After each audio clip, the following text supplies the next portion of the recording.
what's going on between the United States and Russia, and what European is trying to do with the case of Ukraine. In your opinion, can the West afford losing Russia as their enemy? Is that possible, even having Donald Trump and his administration in Washington? Um, Look, as you know, I've met many heads of state, have been dealing with governments for 40 years.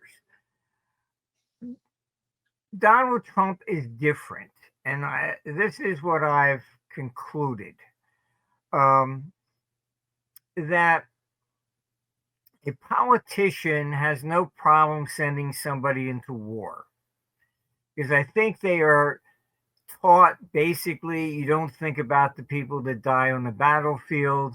That's just collateral damage. We have to win. Trump not being a politician, when I did go to dinner um, at Mar-a-Lago back in March of 2020 when he was president the first time, that's when he actually did impress me. He said he wanted to take the troops out of Afghanistan, but it was the reason. He said he didn't want to send letters to their parents to say your son died for God and country. He says, "What are we doing there?" So I that kind of forced me to really look at politicians a little bit closer. And that's the conclusion that I came up with, that a career politician never thinks about the people that die. We just have to win. And I think they're just taught you don't think about that. It's um, it's collateral damage. It's the same kind of thing in trading. Okay, I mean, okay, I won, I pushed it up. Okay, well, you actually made somebody else lose. You don't think about that. You just think about what you won. you know, so it I guess it's something similar to that.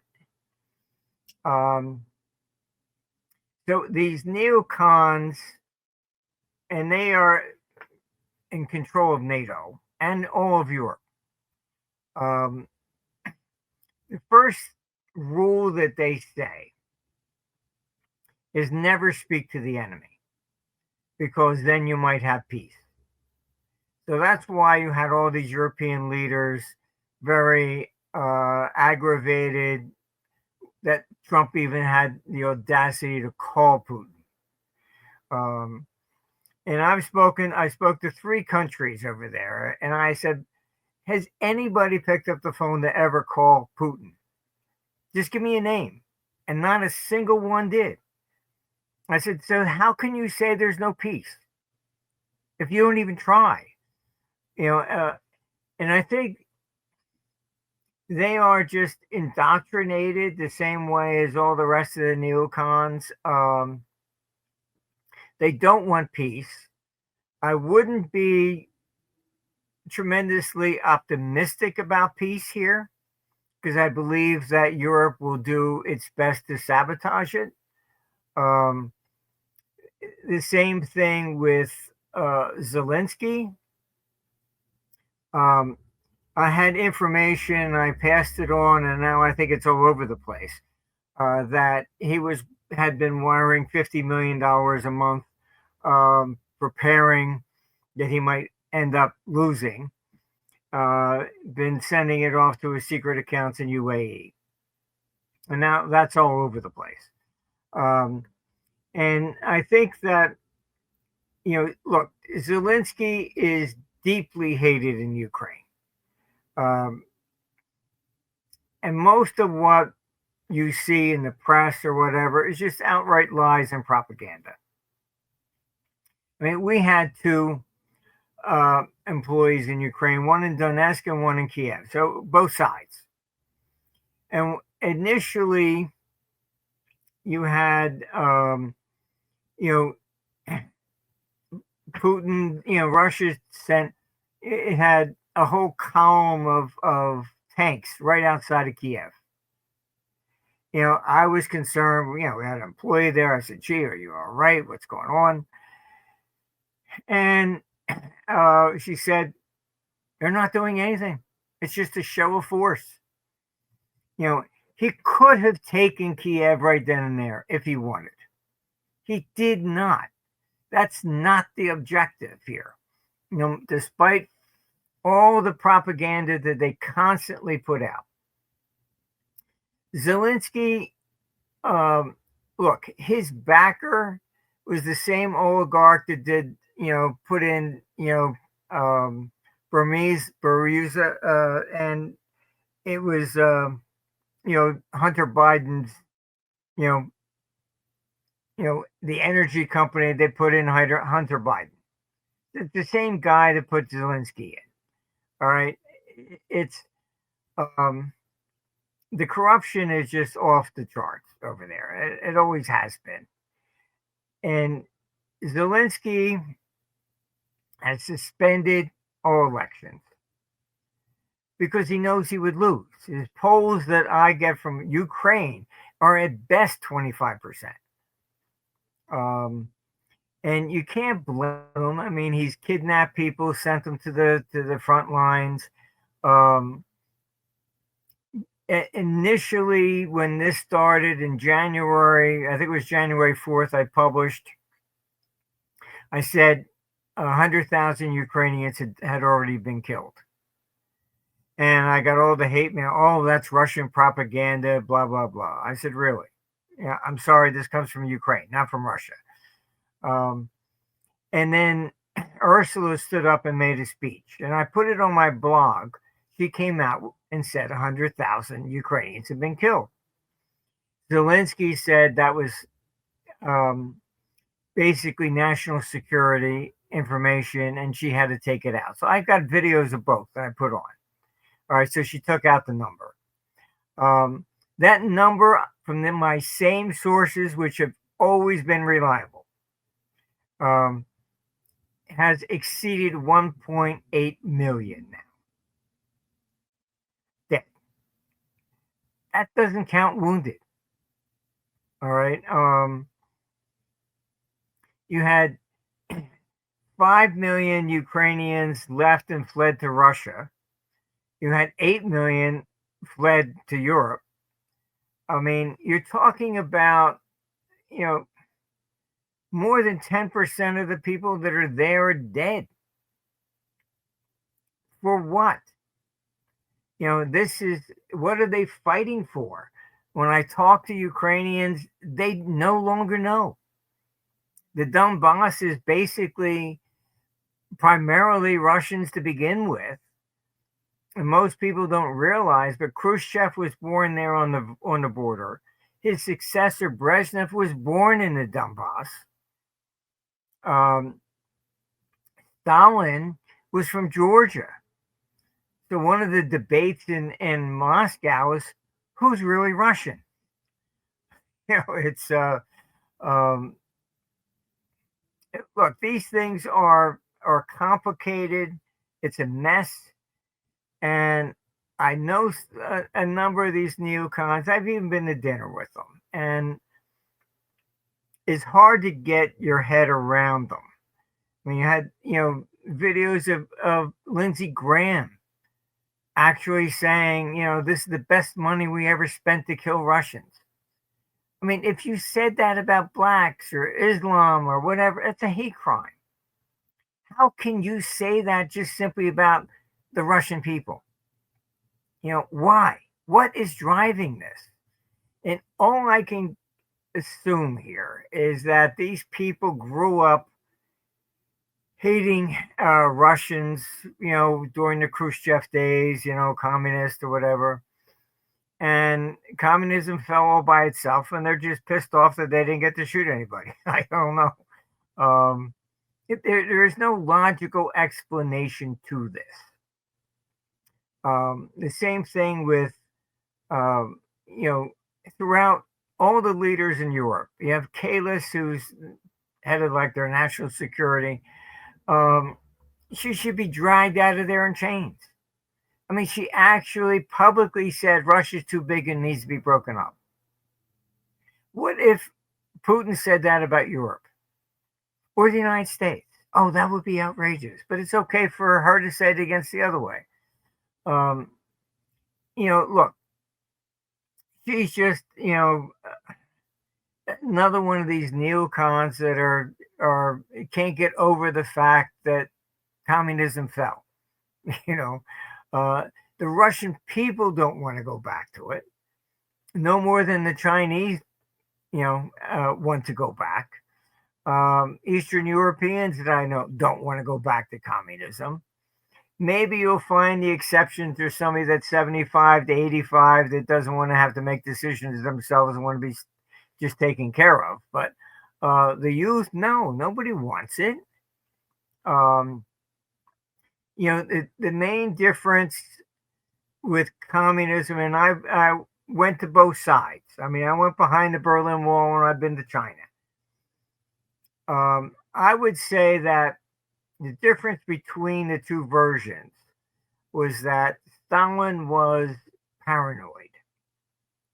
So he taught children, if your parent ever said anything against the state, report them because the state's really your parent. So he was concerned what you would say to your wife. All right. Whereas in China, it was more of the tall poppy syndrome. We don't care what you say to your wife, but if you stick your head up and tell everybody else, it's going to get cut off. Right. It was called the tall poppy syndrome. So that's the difference between the two. And I think that's why you've seen China boom very rapidly after communism fell compared to Russia. Because Russia was more involved in trying to alter human nature. Whereas China said, we don't care what you think about, but just don't stick your head up. So, you had communism in Russia was following more of Marx, anti-religion, all this kind of stuff. There's no God, where that didn't necessarily, permeate in China. So I think that, one was very draconian, the other one was just about control, but, not down to, what you said in your house. I had a friend that I knew grew up in East Germany. And when the wall fell, his father went and got his Stasi file. And he came back and his father thought his father was something was wrong. He's punching holes in the wall and stuff like this. What the heck? What's wrong with you? And he's pulling out microphones. After he got a Stasi file, he found that everybody he thought was a friend was ratting on him. And he said after that, he would never speak to anybody but family. So, I mean, that's the real difference. It was like, what are you saying? What are you thinking? And so I think that's what has prevented Russia from really booming like it should have, like China did. But I mean, that's just, it's my observation, going back and forth between the two. But, Eastern Europe is just so indoctrinated with this hatred. You can look up, I mean, the former chancellor of Germany in 1888, Bismarck, had actually come out and said that Europe's going to be engulfed in a major war and it's going to come from the Balkans. And anybody that's had any contact with that region, it was once conquered by the Ottoman Empire. So you have three religions. You have Islam, you have Christian Orthodox, you have Western Christianity. Everybody hates each other. Ethnics differences are huge. You go to Serbia and they still hate Armenians. And I mean, even, and I've said before, we gave a handful of jets to Greece and made the front pages. They said, oh, now we can do a sneak attack on Turkey, the two NATO countries.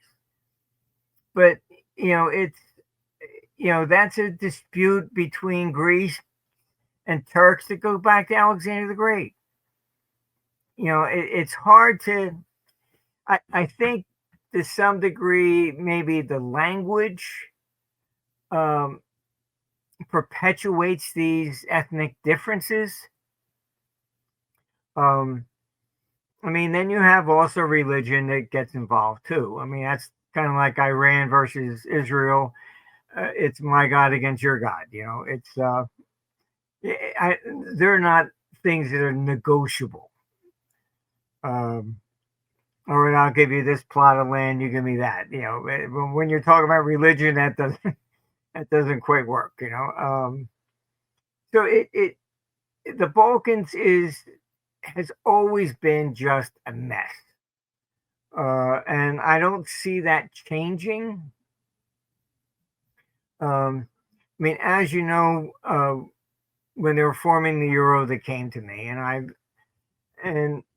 I remember a discussion I had, and I said, you don't really understand what made America great. And I said, what? I said, it was discrimination. And they're like, oh, how could you say that? That's because it was fair.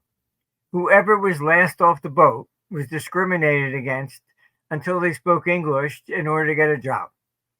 Once that took place, then you ask an American, what are they? They go, oh, I'm half Irish, half Italian, whatever. Everybody intermarried. You don't see that in Europe. You don't see somebody from Scotland going down and marrying somebody from Sicily. I'm sure there's one or two, but it's not common because you don't have that commonality of a language. I mean, I had a French friend, and he was upset that his daughter was actually dating a German. It was like, you do know what they did to us, I mean, these old, resentments or whatever. I mean, they're still there. So, I wouldn't be so optimistic that you're going to see this wonderful land of peace emerge from this. I wish Trump all the luck, but Europe is economically destitute. Their economic growth is a fraction of the United States. They are more or less, they're still very Marxist in the sense that they didn't go as far as Russia did, but they are highly in that direction. Everything's got to be controlled. You can't pay cash for more than €1,000 or for a hotel or something. Where'd you get it? They cancel the currencies routinely to force you to come back with, where'd you get this money so we can get taxes on it. Spain just passed a law that you can't take out more than €3,000 out of an account without government permission. It's very draconian.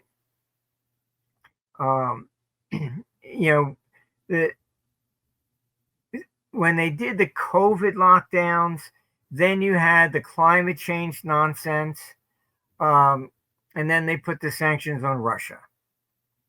All right. Complete stupidity.